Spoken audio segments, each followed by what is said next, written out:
আজকের গল্প বদলা রাতে তেলে ভাজার দোকানে। আপনি কি কখনো এমন রাত দেখেছেন, যেদিন বৃষ্টি নামার আগেই বাতাসে একটা বিশেষ গন্ধ ভাসে?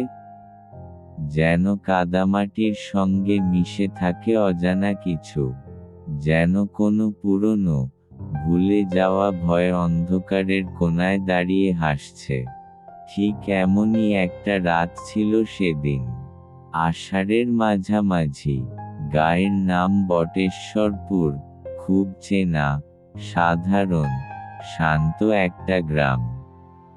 গ্রামের উত্তর প্রান্তে একটা কাঁচা রাস্তা ধরে এগোলে পাওয়া যায় এক পুরনো তেলে ভাজার দোকান।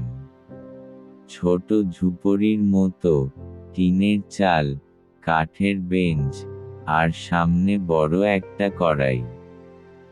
দোকান চালাতেন মদন দত্ত, বয়স 50-এর কাছাকাছি। লোকটা খুব শান্ত, কম কথা বলা, কিন্তু ভাজা বানাতে দারুণ হাত। গ্রামের লোকেরা বলে, বদলা রাতে মদনের দোকানের ভাজা নাকি সবচেয়ে স্বাদ। কেউ বুঝতে পারেনি কেন, কিন্তু স্বাদ সত্যিই আলাদা ছিল। সেদিন রাতটা খুব অদ্ভুত ছিল। হাওয়া হু হু করে বইছে, দূরে বাজ পড়ছে। রহস্যময় সে রাতের শুরুটা হয়েছিল খুব সাধারণভাবে। মদনের দোকানে কয়েকজন শ্রমিক খেতে বসেছে, কড়াইতে তেল টগবগ করছে, আর তখনই গল্পের নায়ক অর্ণব প্রবেশ করল। অর্ণব, একজন যুবক, শহরে কাজ করে, মাঝে মাঝে গ্রামে আসে। সেদিন হঠাৎ কাজের ছুটিতে এক সন্ধ্যায় গ্রামে ফিরছিল সে। কিন্তু হঠাৎ সেই বদলা রাতে প্রচণ্ড বৃষ্টি নেমে এলো। তিনি গাছের কোনো আশ্রয় খুঁজতে খুঁজতে মদনের দোকানের সামনে এসে দাঁড়ালো। আমি যেন অর্ণবের কণ্ঠস্বর এখনো শুনতে পাই। সে বলছিল, বাবা, এক প্লেট ভাজা দাও তো, খুব ঠান্ডা লাগছে। মদন হেসে বলেছিল, আজ ভাজাটা আলাদা রে বাবা, খেয়ে দেখবি। কিন্তু অর্ণব খেয়াল করেনি, মদনের মুখের হাসিটা একটু বেশি লম্বা হয়েছিল। হাসির কোণে যেন অদ্ভুত একটা রেখা তৈরি হয়েছিল, যা চোখে পড়লেও যে কেউ হয়তো মনে করত আলো ছায়ার খেলা। বৃষ্টি তখন মুষলধারে পড়ছে। দোকানের চালের টিনে টাপুর টুপুর শব্দ। হাওয়া এমন ভাবে বইছে যেন গাছের ডালগুলো ছিঁড়ে নিয়ে যাবে। অর্ণব বেঞ্চে বসতেই, পাশে বসা জন শ্রমিক ধীরে ধীরে তাকে তাকিয়ে দেখতে লাগলো। তাদের চোখগুলো অদ্ভুত রকম ফাঁকা। যেন চোখ আছে, কিন্তু দৃষ্টি নেই। মদন ভাজা পরিবেশন করতেই দোকান জুড়ে এক অদ্ভুত গন্ধ ভেসে বেড়াল। সাধারণত তেলে ভাজার গন্ধ যেমন হয়, তেমন নয়। এই গন্ধে মিশে ছিল মাটি, বৃষ্টি, কাদার ধুলো, আর কিছু একটা, যা ঠিক চেনা নয়। অর্ণব প্রথম কামড়টা নিতে গিয়েই থমকে গেল। ঠোঁটে ভাজার স্বাদ গড়াতেই শরীর ঠান্ডা হয়ে গেল। এরকম স্বাদ হলো কি করে? মদন খুব আস্তে বলেছিল, আজ নতুন রেসিপি, খেয়ে শেষ করো। কিন্তু অর্ণব লক্ষ্য করল, দোকানের বাইরে রাস্তা ফাঁকা, কেউ নেই, একটা কুকুরও নেই। এমনকি বৃষ্টির শব্দ যেন কমে গেছে হঠাৎ। যেন পৃথিবীর সব শব্দ দোকানের আশপাশ থেকে সরে গেছে। তখনই প্রথম অস্বাভাবিক ঘটনা ঘটে। অর্ণব দেখল, মদনের দোকানের কড়াইয়ের পাশে রাখা একটা বড় থালার উপর মানুষের হাতের মতো কিছু একটা ঝুলছে। অবশ্য সে ব্লিঙ্ক করতেই সেটা আবার সাধারণ মাছ বা আলুর ভাজা হয়ে গেল। হ্যালুসিনেশন, সে নিজের মনে ভাবল। কিন্তু তার পাশের শ্রমিকরা যারা এতক্ষণ চুপ ছিল, তারা মুচকি হাসল। একজন বলল, স্বাদ কেমন লাগলো ভাই? অর্ণব ধীরে বলল, ভালোই। ওরা দুইজন একই সঙ্গে বলল, খাও, শেষ না করলে ছাড়তে পারবা না। অর্ণব থমকে গেল। ওদের কণ্ঠে এক অদ্ভুত সুর, একই রকম ঠান্ডা, একই রকম ফাঁকা।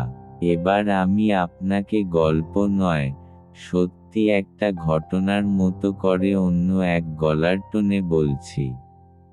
বটেশ্বরপুর গ্রামের লোককথায় বহু বছর আগের একটা ভয়ঙ্কর ঘটনা আছে। মদনের দোকানের জায়গাটায় আগে থাকত শচীন কুণ্ডু নামে এক ব্যক্তি। তার একটা ভাজাভুজির দোকান ছিল ঠিক এই জায়গাতেই। লোকটা খুব লোভী ছিল এবং রাতে দোকানে আসা পথিকদের নাকি ঠকিয়ে মারধর করে লুট করত। একদিন ভয়ঙ্কর ঝড়ের রাতে সে এক পথিককে হত্যা করে। কিন্তু গ্রামের লোকেরা টের পায়। শচীনকে গণপিটুনি দিয়ে মেরে সেই দোকানের পিছনে কবর দেওয়া হয়। এরপর থেকেই বলা হয়, সেই জায়গায় তেলে ভাজার গন্ধে মানুষের লাশের গন্ধ মিশে থাকে। যেই সেখানে দোকান দেয়, রাত বাড়ার সঙ্গে সঙ্গে ছায়াগুলো ফিরে আসে। অপমৃত্যুর শিকার সেই পথিকরা ফিরে আসে। আর তাদের ক্ষুধা তারা কখনো মেটাতে পারে না। মদনের দোকান আসলে সত্যিকারের দোকান নয়। এটা এক ধরনের অদ্ভুত অভিশাপের ফাঁদ, যে ফাঁদ থেকে কেউ বের হতে পারে না, যদি সে রাতটা বদলা রাত হয়। এখন আবার অর্ণবের দিকে ফিরে যাই। অর্ণব খেতে খেতে অনুভব করছিল, তার শরীর ভারী হয়ে যাচ্ছে, যেন হাত পা অবশ, চোখের সামনে হালকা কুয়াশা। হঠাৎ সে দেখল দোকানের ভেতরকার আলো বদলে গেল, যেন বাতাস ঝাপটা মেরে আলোটা নড়ছে। আর সেই আন্দোলনের ফাঁকে অর্ণব তাকাতে স্তব্ধ হয়ে গেল। তার সামনে বসে থাকা তিনজন শ্রমিক, তারা আর মানুষ নয়। তাদের মুখ গলে গলে পড়ছে, ভেতর থেকে পচা মাংস দেখা যাচ্ছে, চোখ দুটো কোঠায় বসে গেছে, আর দাঁতগুলো লম্বা, ফ্যাকাশে, লালচে চোখে অর্ণবের দিকে তাকিয়ে যেন ক্ষুধায় পাগল। একজন ফিসফিস করে বলল, আমরা কেউ শেষ করতে পারিনি, তুমি শেষ করো। দ্বিতীয়জন বলল, শেষ না করলে এখান থেকে বের হতে পারবা না। তৃতীয়জনের কণ্ঠে মৃত্যুর গন্ধ, মদনের ভাজা না খেলে কেউ বাঁচে না। অর্ণব চিৎকার করতে চাইল, কিন্তু গলা দিয়ে শব্দই বের হলো না। মদন কড়াই থেকে কিছু তুলে তার প্লেটে দিল। অর্ণব দেখল, এটা কোনো মাছ বা আলু নয়, এটা মানুষের আঙুলের মতো। অর্ণব প্লেট সরিয়ে লাফ দিয়ে উঠে দাঁড়ালো। দোকানের চারদিকে অদ্ভুত শব্দ, যেন শত মানুষ একই সঙ্গে ফিসফিস করছে। হঠাৎ দোকানের চালের টিনে প্রচণ্ড শব্দে কিছু পড়ল। ধপ ধপ ধপ, যেন কেউ বা কিছু টিনের উপর হাঁটছে, নখ ঘষছে। অর্ণব দৌড়ে বেরিয়ে যাওয়ার চেষ্টা করতেই দেখল দোকানের দরজা নেই। যেখানে দরজা ছিল, এখন সেখানে কেবল ঘন কালো অন্ধকার। অর্ণব দোকান থেকে বেরিয়ে ছুটতে লাগল। বৃষ্টি তখন আরো জোরে পড়ছে। আকাশে বিদ্যুৎ ঝলকাতে সে দেখতে পেল 50-60টা ছায়া তার পিছনে দৌড়াচ্ছে। হ্যাঁ, আপনি ঠিক শুনেছেন, মানুষ নয়, ছায়া, যাদের মুখ নেই, চোখ নেই, কেবল অন্ধকার। দৌড়াতে দৌড়াতে অর্ণব শুনল, ফিরে যা, শেষ করে যা, মদনের ভাজা না খেয়ে কেউ বাঁচে না। শব্দগুলো বাতাসে ভাসছিল, এমন ভয়ঙ্কর ছিল যে বুকের মধ্যে কাঁপুনি ধরে যায়। হঠাৎ অর্ণব পিছলে কাদায় পড়ে গেল। হাতের টর্চটা দূরে গিয়ে পড়ল। সে উঠে দাঁড়াতে না দাঁড়াতেই একটা বরফ শীতল হাত তার পায়ের গোড়ালি চেপে ধরল। অর্ণব টেনে বেরিয়ে দৌড় লাগাল। ফিরে তাকাতেই দেখল, মদন দাঁড়িয়ে আছে দোকানের সামনে। তার চোখ জ্বলছে অগ্নির মতো লাল, মুখে অমানুষিক হাসি। সে বলল, একবার ভাজা খাওয়া শুরু করেছ বাবু, এখন শেষ না করা পর্যন্ত রেহাই নেই। অর্ণব প্রাণপণে দৌড়ে একটা পুরনো আমগাছের পাশে দাঁড়াল। হঠাৎ বৃষ্টি থেমে গেল, চারদিক ভুতুড়ে নিস্তব্ধ।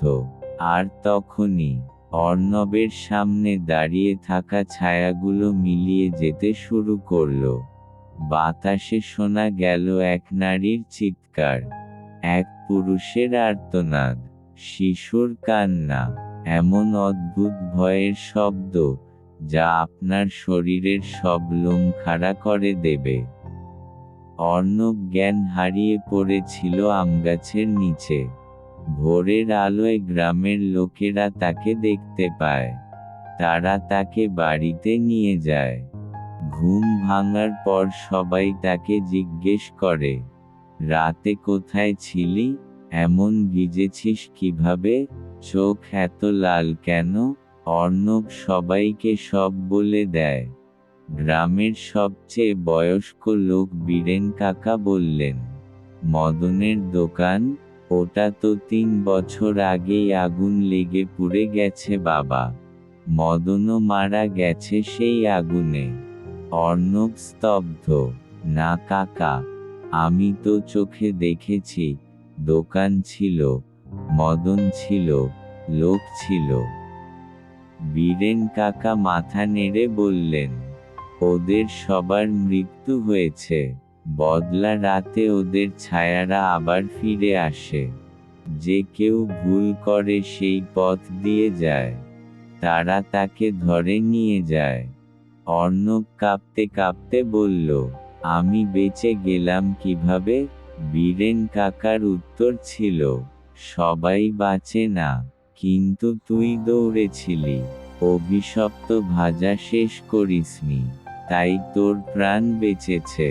তারপর বীরেন কাকা একটি ভয়ঙ্কর কথা বললেন, কিন্তু বাবু, যে একবার মদনের ভাজায় হাত দেয়, তার ওপরে নজর থাকে সারা জীবন। অর্ণব আজও সেই রাতে ভাজা খাওয়ার গন্ধ পেলেই বমি পায়। টিনের ছাদের শব্দে ঘুম ভেঙে যায়। আর বৃষ্টির সন্ধ্যায় সে কোনোদিনই ওই রাস্তায় যায় না। তার এখনো মনে পড়ে এক জোড়া লালচে চোখ, যা অন্ধকারের ভেতর থেকে তাকিয়ে থাকে, যেন অপেক্ষা করছে একদিন অর্ণব ফিরে আসবে, বদলা রাতে সেই তেলে ভাজার দোকানে। এই গল্পটা আমি যখন বললাম, দেখলাম আপনি চুপ করে শুনছিলেন। বাইরে হয়তো এখনো বৃষ্টি পড়ছে, টিনের ছাদে টুপটাপ শব্দ। হয়তো এটুকুই বলবো, বদলা রাত্রির তেলে ভাজার গন্ধকে কখনো হালকা করে দেখবেন না।